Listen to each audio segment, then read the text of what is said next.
Bom dia a todos. Bom dia. E a paz de Jesus, nosso grande mestre, permaneça em nossos corações e mais esse dia, esse domingo maravilhoso, com essa temperatura ótima, fantástica, aqui dentro, né? Aqui dentro tá beleza. Mas que possamos tirar melhor proveito cada dia, é uma oportunidade nova, é uma oportunidade de aprendizado, de estarmos em dia com a nossa consciência para saber como ela está. É importante que estejamos sempre buscando como estamos. É uma grande pergunta, porque o tema de hoje é um tema importantíssimo para todos nós que frequentamos essa doutrina maravilhosa que nos mostra, que nos informa, que nos consola, que nos ajuda, enfim, a tocar nesse nosso barco. Nós sabemos que o nosso barco é difícil. Como estava aparecendo na tela ali, Jesus ajudando a Pedro, e Ele está sempre conosco, nos ajudando nos momentos mais difíceis das nossas vidas. Jesus nunca nos desampara. Que tenhamos essa consciência, que estejamos sempre de mãos estendidas para que possamos receber essa misericórdia fantástica, divina, dada pelo nosso Mestre Jesus. Mas o tema de hoje é um tema muito interessante, como a gente já falou, para todos nós.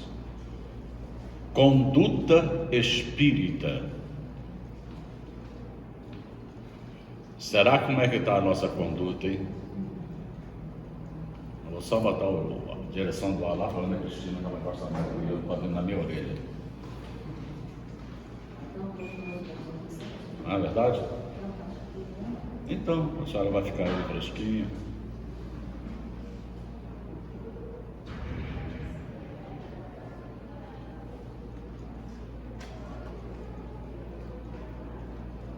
Bora.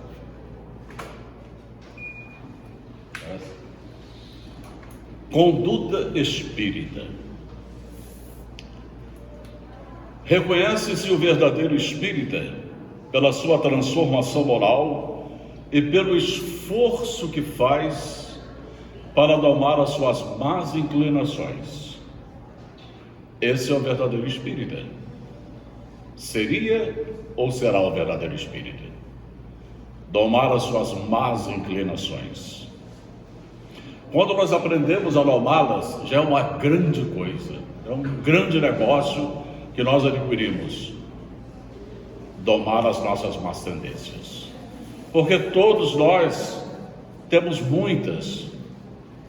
Nós somos pessimamente tendenciosos. Então, domar isso, dominar isso, para nós ainda é muito difícil.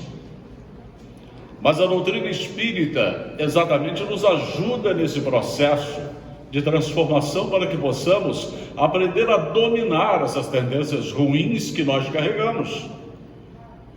É difícil? Claro, tudo para nós é difícil.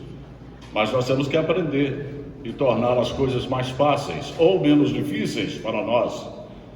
E dentro do Espiritismo, nós aprendemos e nós buscamos sempre essa melhora, porque ela nos dá essas informações. Ela nos dá de mão beijada tudo aquilo que nós precisamos aprender para domar essas tendências ruins. Esta é cada um de nós querer aprender, querer buscá-la, que nós conseguiremos. E aliás, nós vamos conseguir um dia, né? Não tenhamos a menor dúvida sobre isso. Como é que a gente começa a dominar essas más tendências? No templo doméstico. Templo doméstico. A exemplificação dos princípios que abraça com sinceridade e firmeza, uniformizando o próprio procedimento dentro e fora dele. Nós sabemos que o nosso lar é a nossa grande escola no planeta. Nós já sabemos disso. A doutrina já nos mostrou, nos ensina isso no dia a dia. Dentro da nossa casa, nós lidamos com pessoas, na maioria das vezes, difíceis, complicadas, fulano tem uma personalidade forte, fulano é uma pessoa difícil de se lidar, mas eles não estão ali por um acaso, não vieram por um acaso. Isso no lar. Mas nós temos as mesmas pessoas no nosso trabalho. A casa espírita, onde quer que estejamos, nós vamos ter as nossas complicações. Agora, são as pessoas que têm que mudar, ou somos nós que temos que mudar diante deles? É isso que a gente tem que analisar. Por isso que no princípio a gente falou a nossa consciência. Nós temos que estar sempre analisando essa nossa consciência para saber como é que nós vamos analisar a situação de um amigo de trabalho, problema. Aquele que está ali nos prejudicando. A gente sabe que não pode perder aquele emprego. A gente tem consciência disso. E ele fica ali. Tá? Como é que a gente tem que fazer? Tratá-lo bem, com carinho, muita prece, porque as vibrações da prece fazem com que as pessoas também mudem suas vibrações. A gente tem que atentar a esse pequeno detalhe. E podemos mudar aquele companheiro problema, trazê-lo para nós e torná-lo um amigo. Poderemos fazer isso. Não é desprezá-lo, porque quanto mais a gente despreza, piora. O animal, quando a gente prensa ele num canto, ele nos agride, nos ataca. É um instinto animal de defesa. Isso aí todos nós temos. Então, se eu puder trazer esse amigo para o meu lado, é minha obrigação, é a obrigação do espírita, porque o espírita tem essa consciência, ele já sabe disso. Ele precisa buscar essa pessoa e colocá-la ao seu lado. Isso em casa, no trabalho, aonde quer que ele esteja, ele tem que estar sempre com as vibrações boas para evitar que pessoas, porque as simpatias e antipatias naturais, o nome já diz, naturais, elas são normais. Tem pessoas que a gente bate o olho assim e chega a arrepiar igual gato, né? O cara tem um olhar terrível, um cara horroroso, deixa eu virar a cara. Não vira a cara não, encara ele, eleva o teu pensamento, peça uma vibração boa para ele, que os espíritos bons estão aí para nos ajudar, e ele receberá essas vibrações e ele se acalmará. E nós também nos acalmaremos e não receberemos aquela vibração de volta. Então a gente tem que aprender a lidar com isso. É um processo difícil? Não é. É que nós somos complicados, nós somos difíceis, porque às vezes retribuímos com a mesma situação. Olhou mal para a gente virar o rosto. Não é assim. Não, o espírita não pode agir assim, não é uma conduta espírita, não é. Então nós temos que aprender isso. A dedicação do exercício constante de uma profissão nobre e digna faz parte da conduta espírita. Olha só, profissão nobre e digna é um exercício constante do espírita. Mas o que é uma profissão nobre e digna? É aquela que te alimenta a sua família, que você respeita e trabalha com dignidade, sem causar dano ao seu patrão, a quem quer que seja. Porque as pessoas acham que o patrão é um escravagista, o patrão é terrível, ele está me explorando. Pensa ao contrário, se coloca no lugar do patrão. Vai ver o quanto ele gasta com você. Vai ver a despesa que o empregado tem no final do mês para um patrão. O empregado, a maioria não analisa isso, não pensa nisso não. Ele não pensa que daquele emprego, daquele trabalho, é o sustento dele e da família dele. Ele tem que pensar assim. O espírita, ele tem que ter essa conduta. Porque quanto melhor você pensar, quanto melhor for a vibração que você emitir para o seu patrão, mais ele vai se melhorar. E a empresa melhorando, melhora para todo mundo. Não, ele bota o dinheiro lá nas ilhas fiscais, problema dele, ele pode botar onde quiser, o dinheiro é dele. A gente não tem que ficar de olho em dinheiro de patrão e de ninguém. O dinheiro é de cada um. Mas a gente, lamentavelmente, às vezes, tem esse grande defeito. Isso aí é um grande defeito nosso. No templo, a conduta espírita no templo espírita. Entrar pontualmente no templo espírita para tomar parte das reuniões, sem provocar alarido ou perturbação. O templo é o local escolhido para o encontro com forças superiores. Será que nós já paramos para pensar isso? As forças que neste momento estão aqui nesse ambiente, os irmãos espirituais em nome de Jesus que estão aqui neste momento nos ajudando, nos tratando, nos curando, olhando as nossas enfermidades, trabalhando em nosso benefício. Será que nós já paramos para pensar nisso? Quanta misericórdia, quanta graça nós estamos recebendo neste momento em que estamos aqui participando dessa reunião, que é uma reunião de tratamento também. Será que paramos para pensar? Quantas pessoas saem de uma reunião dessa, às vezes curadas? Só depende da fé de cada um, do bem-querer, só depende da pessoa. Então é importante o respeito que nós temos que ter pelo templo espírita. Mas o templo espírita é aonde? O templo espírita é do portão para dentro. O templo espírita. Respeito, caridade para com as pessoas, carinho, tratar bem. Tudo isso nós temos que ter com as pessoas. Pessoas novas que estão chegando à casa, essas então têm que ter um carinho todo especial. E nós temos que ter um preparo também todo especial para que possamos receber essas pessoas com entendimento. Só no olhar a gente vai ver que a pessoa está necessitada. O espírita tem que estudar para aprender isso. Ao olhar uma pessoa problema, ele vai pressentir isso automaticamente. Na mesma hora vai ver, poxa, essa pessoa está com problema. Você tem que correr para atendê-la, para ver, conversar e ver realmente o que está acontecendo. É uma pessoa que está ali, às vezes, dependendo de uma palavra amiga, uma palavra de carinho. Porque, gente, a gente vai observar o seguinte: existem casais que convivem 10, 15, 20 anos. Às vezes, existe um carinho, uma conversa, um entendimento, uma compreensão, uma palavra amiga. Aquele companheiro ou companheira é simplesmente um companheiro. Não é uma pessoa sua, uma pessoa do seu dia a dia, do seu convívio, a pessoa que você gosta, ao ponto de um dia amá-la. Existem casais assim, que são às vezes desconhecidos dentro do próprio lar.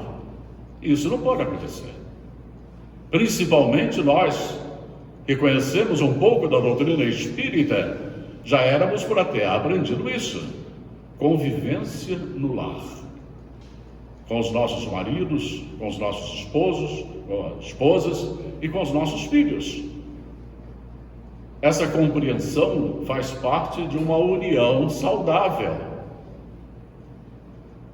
Agora, quando não existe isso, esse casamento está fadado a não chegar ao fim. Está fadado, porque está faltando entendimento. Está faltando intimidade, está faltando um viver o problema do outro. Será que nós já paramos para pensar isso? Como é que está a nossa união? Essa união é fundamental, fundamental. Porque você vai viver mais 20, mais 30, mais 40, mais 50, e o dia que um for, você vai sentir falta. A falta virá, com certeza. Porque já houve, poxa, cadê meu companheiro? Cadê minha companheira? Sumiu, não tem mais com quem conversar, trocar ideia, discutir assuntos, acabou. Então a gente tem que aproveitar o máximo possível enquanto estivermos juntos, vivenciando aquela companhia. Se for desagradável, vamos tentar torná-la agradável. Vai depender de nós. O que estamos fazendo, o que estamos realizando diante daquela união. Isso é uma conduta espírita. Tornar a sua união com o seu companheiro ou companheira saudável. Se não der, tudo bem. Tem situações que não dá, não deu. Mas quando der para acertar, vamos acertar. Na obra assistencial, pelo menos uma vez por semana, cumprir o dever de dedicar-se à assistência em favor dos irmãos menos assistidos, menos felizes. Nunca se esquecendo que quem ajuda hoje, amanhã será ajudado. Gente, tudo isso que eu estou falando aqui, está baseado no livro Conduta Espírita, do livro enviado por André Luiz e psicografado por Valdo Vieira. Está tudo lá, o livrinho desse tamanhozinho, fininho, mas tem tudo que o espírita precisa aprender para que ele tenha uma conduta pelo menos saudável. Não é que ele vá conseguir praticar tudo que está ali, claro que não, mas pelo menos ele vai começar a pensar. Pensar já é o ponto de partida para a sua transformação, para a sua melhora. Então vamos pensar. Se a gente pegar esse livrinho, Conduta Espírita, e começar a ler, é rapidinho, meia hora você lê o livro todo.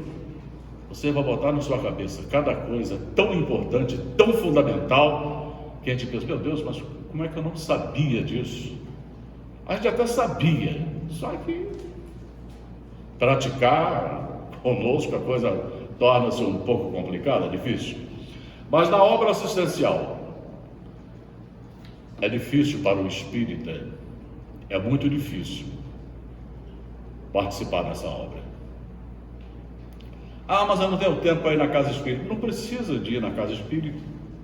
Você não precisa de ir à casa espírita para trabalhar na obra assistencial. Domingo à tarde, aqui no asilo, Cristo Redentor, a fazer uma visita àqueles velhinhos que estão lá, solitários, sozinhos, precisando de uma conversa, trocar uma ideia.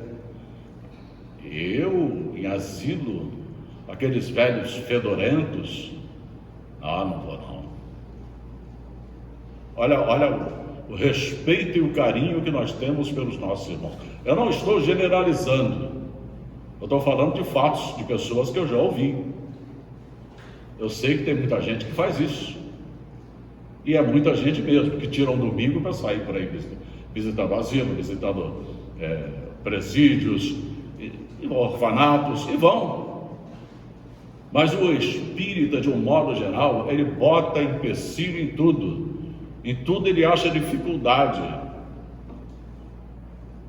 Vamos fazer a campanha para visitar os nossos irmãos rancenianos lá na colônia Tavares de Macedo. Vamos. Aí você junta 5 pessoas, são aquelas 5 pessoas durante 5 anos, daí a pouco começa a se dissolver e acaba. Terrível, gente. Por quê? As pessoas não têm tempo? Ou acham que o ranceniano não precisa? Eles ficam felicíssimos quando a gente chega lá para conversar com eles, ficam alegres, abraçam-nos. Não precisamos ter medo de contrair a lepra, esse nome terrível, que ela não é transmissível. Não precisamos ter medo, mas a maioria das pessoas se retrai. Não, lepra não, pelo amor de Deus, isso matou muita gente, mas foi lá 2000 anos atrás, uma época que não existia nada. Hoje não, hoje ela está praticamente erradicada. Existem alguns casos, mas está erradicada. Então, meus irmãos, fazer caridade, a gente pensa que é fácil, mas não é não. principalmente nesse setor de assistência social, de dar ao irmão aquilo que ele precisa, aquilo que ele necessita, o mínimo para ele ter alguns minutos de felicidade, de prazer, de sentir que você está dando uma atenção a ele. Ora, Jesus, será que a gente não pode fazer isso? Sentar com um velhinho ali no abrigo, conversar, eles ficam felicíssimos. Não precisa levar nada não, só conversar, só levar a conversa, levar um coração puro e levar um sorriso nos lábios. Não é difícil de fazer isso. Mesmo que não vá toda semana, vá uma vez por mês, mas vá. Faça esse trabalho de amor, de caridade, em favor dos nossos irmãos que precisam da nossa ajuda, que precisam da nossa palavra, que precisam do nosso sorriso. Eles precisam disso. Mas, complicado. Até aqui na casa espírita, para a gente arrumar tarefeiro para trabalhar, é uma dificuldade terrível, porque as pessoas fogem de tudo. Então, nessa pandemia aí, todo mundo com medo, desapareceu. Trabalhava lá, não, ainda não, estou com medo. Já viu espírita com medo? Quem tem medo não tem fé. Medo é falta de fé, é não acreditar. O medo é portas abertas para todas as enfermidades. A gente aprende isso na doutrina. Abre-se as portas para todas as enfermidades quando se tem medo. A gente não tem que ter medo, a gente tem que ter fé. A gente tem que acreditar. Mas fazer o quê, né? Cada um tem o seu modo de pensar, sua maneira de agir, não pode fazer nada. Mas tudo bem. Nessa obra assistencial que a gente fala, ela não é difícil, gente. Porque a gente poderia vir aqui no Ana Viana uma vez por semana. Às segundas-feiras temos trabalho aí. Não retornamos ainda, mas vamos retornar dia... Segundo semestre, né? Então, no segundo semestre, estaremos voltando com a nossa sopa. Os nossos irmãos, se Deus quiser, estarão juntos de nós. E vamos precisar de tarefeiros para que se confeccione a sopa, para que se confeccione o lanche.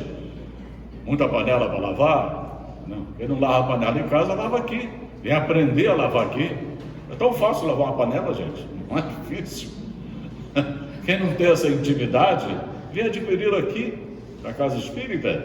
Estará se ajudando o nosso templo e as pessoas que necessitam. Então é muito fácil. Agora, o querer, o ponto de partida é que é difícil. É você falando, não, hoje eu vou. E vir. Aí você vem um dia, uma segunda-feira, vem duas, na terceira, vai, cadê a Dona Maria? A Dona Maria sumiu. Ah, não tive tempo. Ah, me apareceu um problema. Eu nunca vi gente para ter tanto problema igual a espírita. Nunca vi.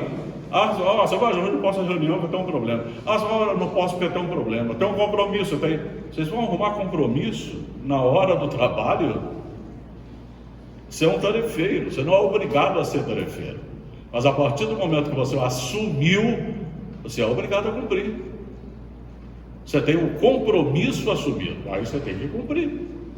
Mas para dar desculpismo é uma coisa maravilhosa, uma coisa fantástica.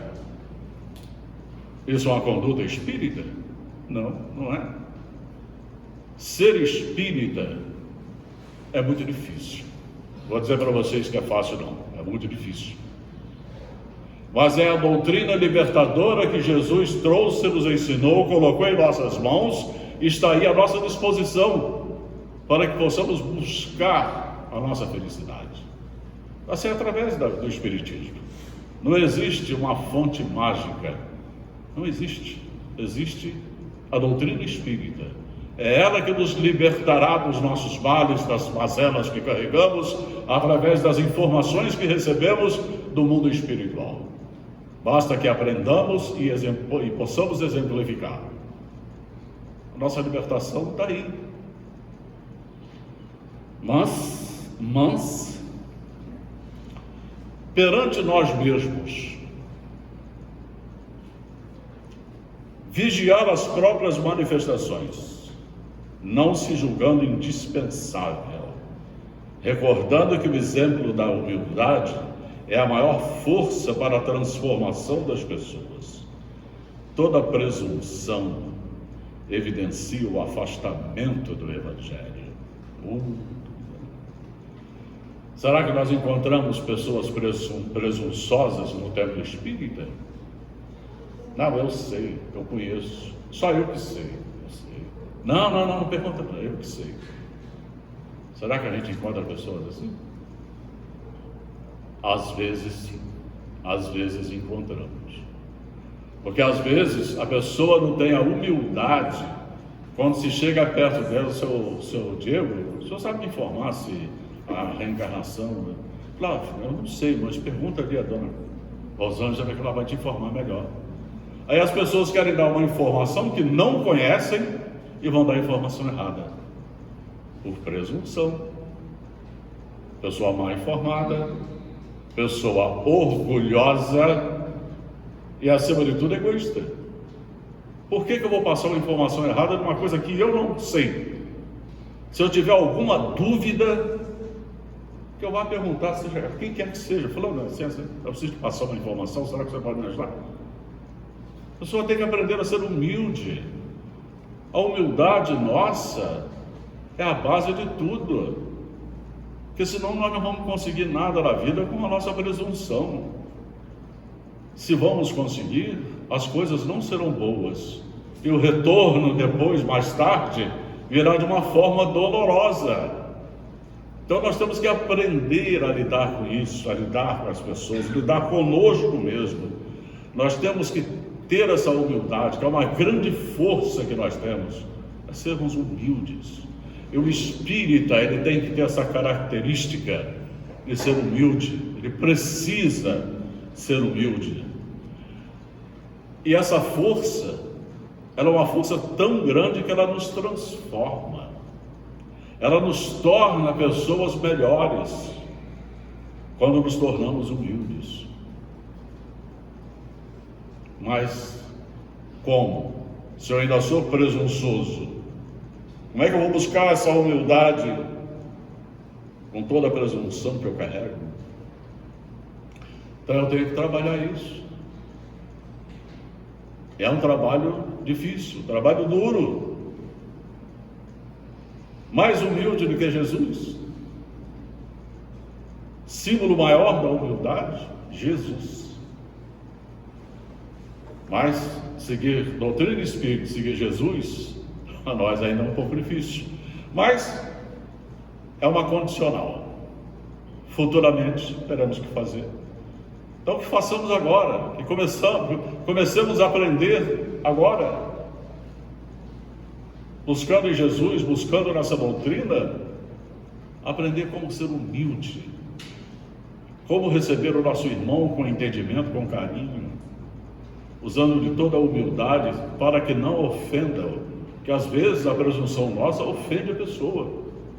Não vamos nos iludirmos, achar que, a pessoa, quando o presunçoso chega perto dela, a pessoa pressente. A pessoa sente isso. Poxa, não gostei dessa pessoa. A cara esquisita, um ar. A pessoa pressente isso. Quando ao contrário, quando é humilde, também a pessoa pressente. E já chega com você, chega em você totalmente diferente. Entendendo e conhecendo a sua humildade. As pessoas conhecem. Gente, nós somos seres humanos que temos todas as possibilidades que Deus nos deu para principalmente nos vencermos. Principalmente nos vencermos. Buscar na nossa consciência o que é certo e o que é errado. Será que a gente não para pensar isso?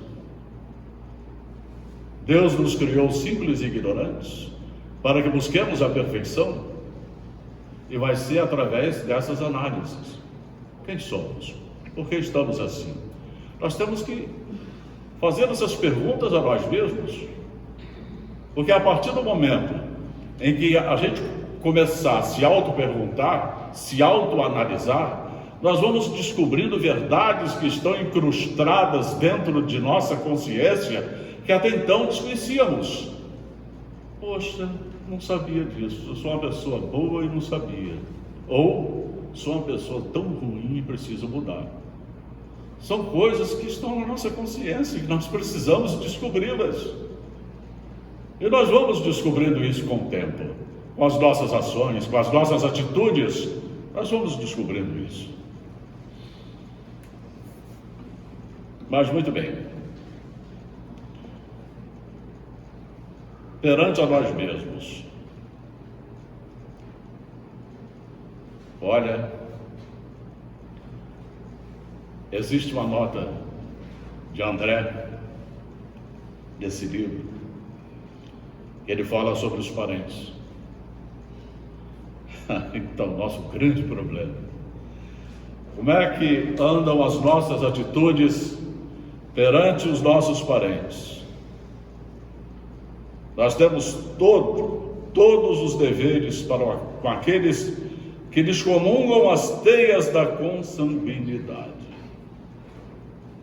Os parentes são os marcos vivos das primeiras grandes responsabilidades do espírito encarnado. O lar constitui o cadinho redentor das almas endividadas. É isso que é difícil da gente entender, mas só a doutrina espírita nos explica isso. A gente vive num lar, marido, esposa, filhos, 3, 4 filhos. Não vamos pensar que aquilo daria um ninho de amor, porque não é. Nós habitamos um planeta de provas e expiações, onde estamos aqui para o acerto de contas. E aqueles filhos queridos, aquela esposa amada, aquele esposo amado, todos eles podem ser grandes problemas que nós temos dentro do nosso lar, no cadinho do nosso lar, que estão ali exatamente para o acerto de contas. Ah, mas meus filhos são tão bonzinhos, claro, são ótimos. Você dá de tudo a eles, né? Casa, comida, carro, apartamento, claro, é minha obrigação. Você dá uma educação moral para ele, uma educação religiosa, ah, não, isso eu não tenho tempo. Então deixa ele dar o carro, o passeio, para ver se ele é bonzinho. Experimenta, para ver se ele vai ser tão bonzinho com você. Se ele não vai pular na primeira coisa que você negar ele. Porque são nossos irmãos que estão ali em trabalho de expiação e de prova. Estão acertando contas conosco. Está ali minha filha, ótima, maravilhosa. Mas se eu pisar no calo dela, vira bicho. Hã? E aí?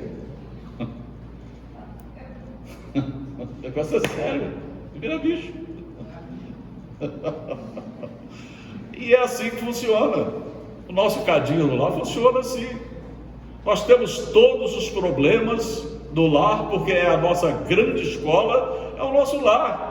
É nele que nós aprendemos a lidar com inimigos, com amores do passado, é dentro do lar. Poderemos também ter grandes amores junto conosco ali encarnado, nos ajudando a passar por aquela prova difícil. Podemos ter 2 problemas e um missionário, poderemos ter.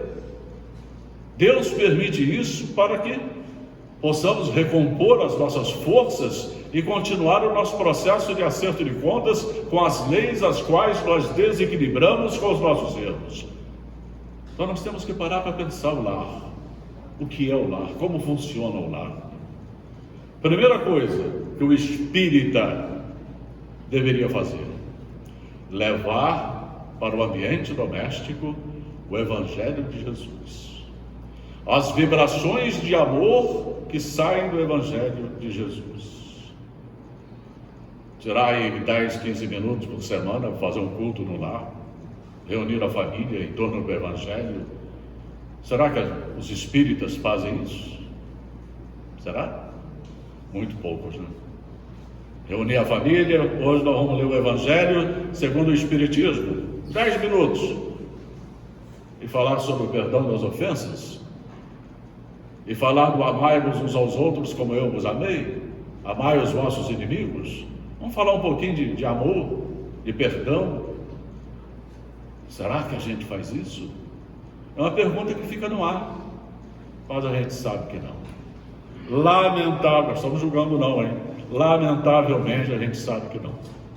Muito difícil. Se você for aqui, nesse espaço, 30% das pessoas aqui podem fazer, mas 70% não fazem. O que é lamentável. Porque eu tenho certeza que todos que estão aqui professam a doutrina espírita. Podem não ter lá grandes conhecimentos, porque é uma doutrina científica que tem que ser estudada, e isso demora, requer tempo. Mas já tem a base, que é o Evangelho. O Evangelho é a base de tudo, e é ele que nós temos que levar para o nosso lar, para que possamos buscar o mínimo de equilíbrio junto àqueles os quais convivemos. Buscar energias boas. Então, o nosso lar é a grande fonte de misericórdia que Deus nos dá. E na maioria das vezes são os lugares onde cometemos os maiores erros, as desavenças, as desarmonias, os desequilíbrios. Partem tudo do nosso lar. Os palavrões terríveis. É que só falar um palavrãozinho, uma coisinha. Mas tem coisas terríveis que agridem as pessoas. Agridem ainda todos. Então tudo isso tem que ser revisto dentro do chamado cadinho do lar, para que essa família seja unida, principalmente espiritualmente. Ser unida.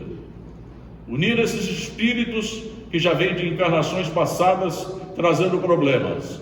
Aí Deus dá a oportunidade de juntá-los e a gente desfaz isso? Não. Temos que preservar aquilo que Deus nos deu, com todo o amor, para que possamos respeitar essa família.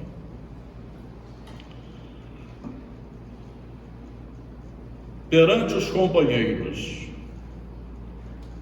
guardar sempre atenção ante os companheiros de luta, mesmo aqueles que se mostrem distantes do espiritismo. Estamos na mesma escola da vida, nos diz André Luiz. Mesma escola da vida. Por que isso? Nós sabemos que as religiões tradicionais têm a mania do proselitismo. Fulano, vamos à missa comigo hoje? Você está aí no botequim bebendo?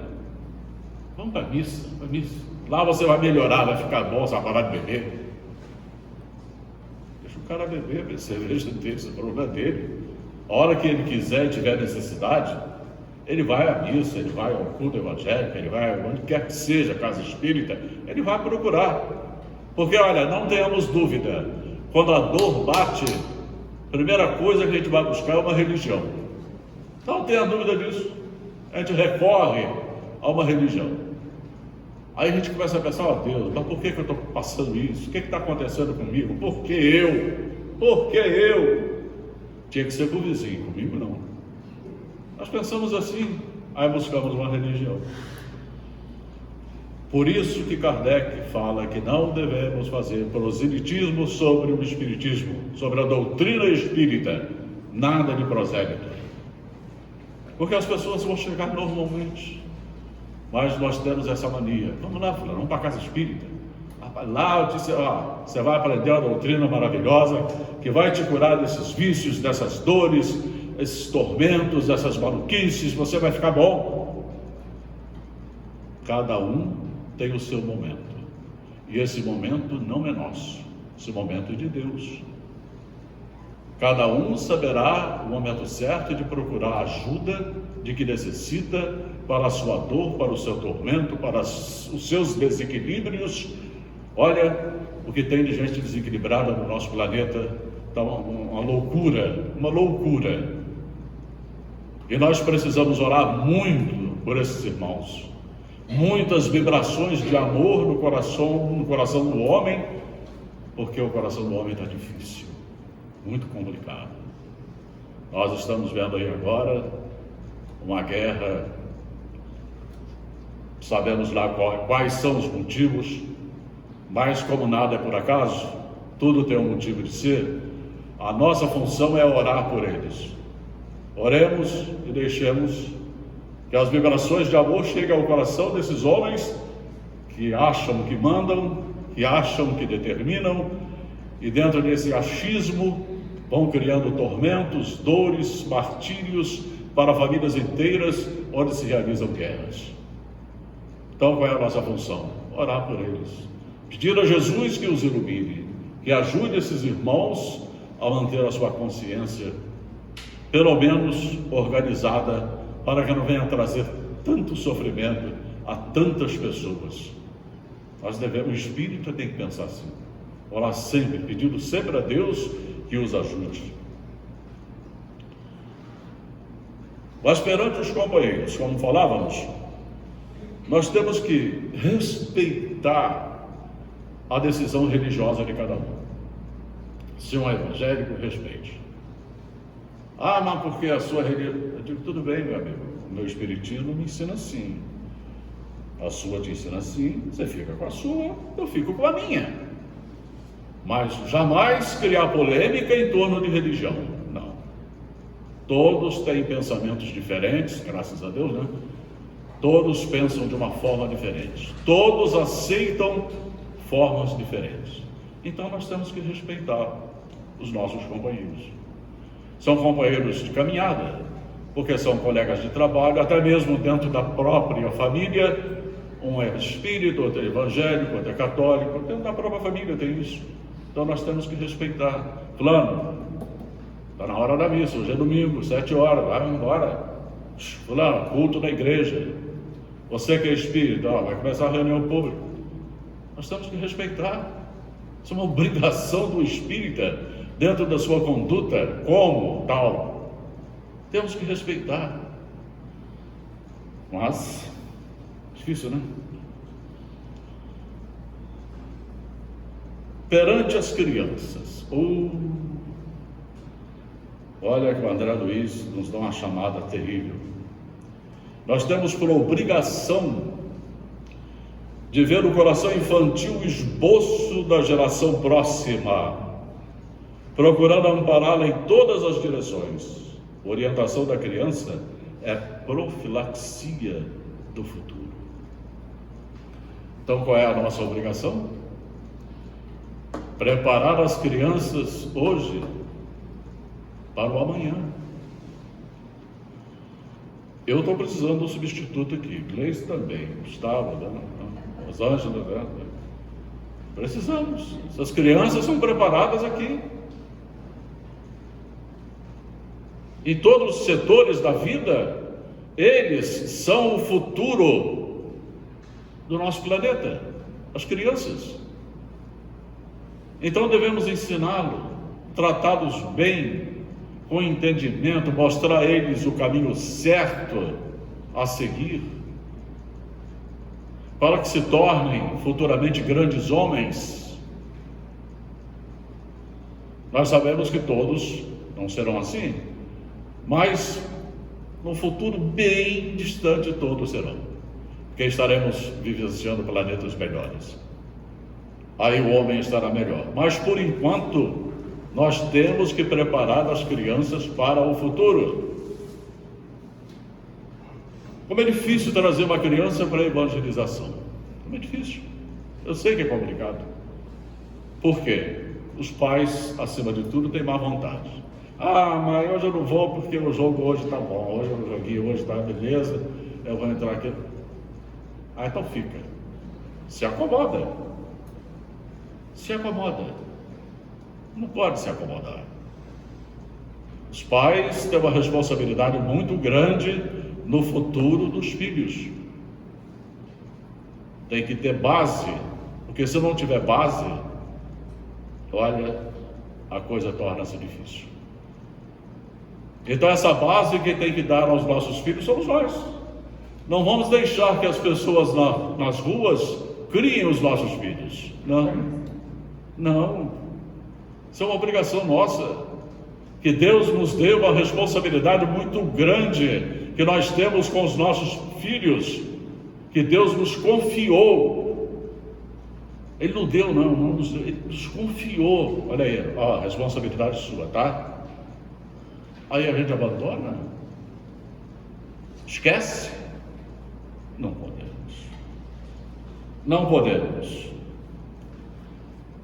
Diante dos doentes, só para a gente fechar, diante dos doentes, o André Luiz nos mostra um fator muito importante: criar em torno deles uma atmosfera positiva de confiança, através de preces, vibrações, palavras de carinho, bom ânimo, acima de tudo. Será que quando nós estamos perante um doente, perante um enfermo, principalmente quando é nosso enfermo, nós temos essas palavras de carinho, mostrar para ele que ele não tem que ter medo, mostrar para ele que ele vai vencer aquela enfermidade? Será que estamos preparados para isso? Ou estamos preparados para o desespero? Porque o desespero, o André fala, fecha as portas para as vibrações boas, para que os espíritos amigos possam ajudar. Como é que eu vou chegar perto de um doente, um enfermo, está ali em sofrimento, desesperado? Meu Deus do céu! Não. Leva seu pensamento, melhora o seu astral, a sua vibração, melhora tudo.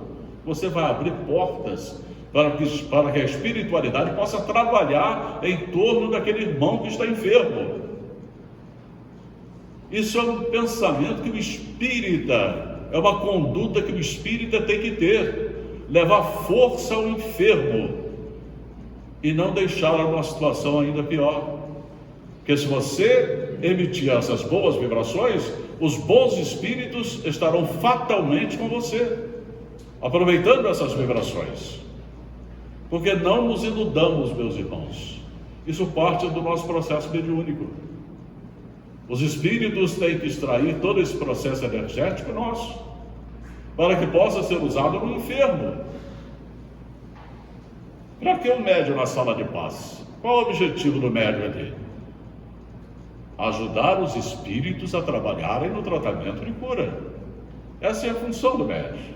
Do médium é extrair o fluido animal para que seja trabalhado na sala de paz. E assim em todos os lugares, nos hospitais, onde quer que estejamos, onde entra um fluido bom, os espíritos aproveitam esses fluidos para que eles possam trabalhar. Mas é difícil, a gente sabe disso, a gente quando entra em desespero, porque nós somos medrosos, nós não temos nenhuma fé, nós ainda somos um pouco incapazes de assimilar essa chamada conduta espírita. Mas um dia nós vamos chegar lá, não tenhamos dúvida. Então, como se reconhece o verdadeiro espírita? Pela sua transformação moral e pelo esforço que faz para dominar as suas más inclinações. Então vamos tentar domar essas inclinações ruins e vamos procurar as boas. Tenham todos um bom domingo, muita paz e que Jesus ampare a todos. Obrigado. Nós estamos agradecendo.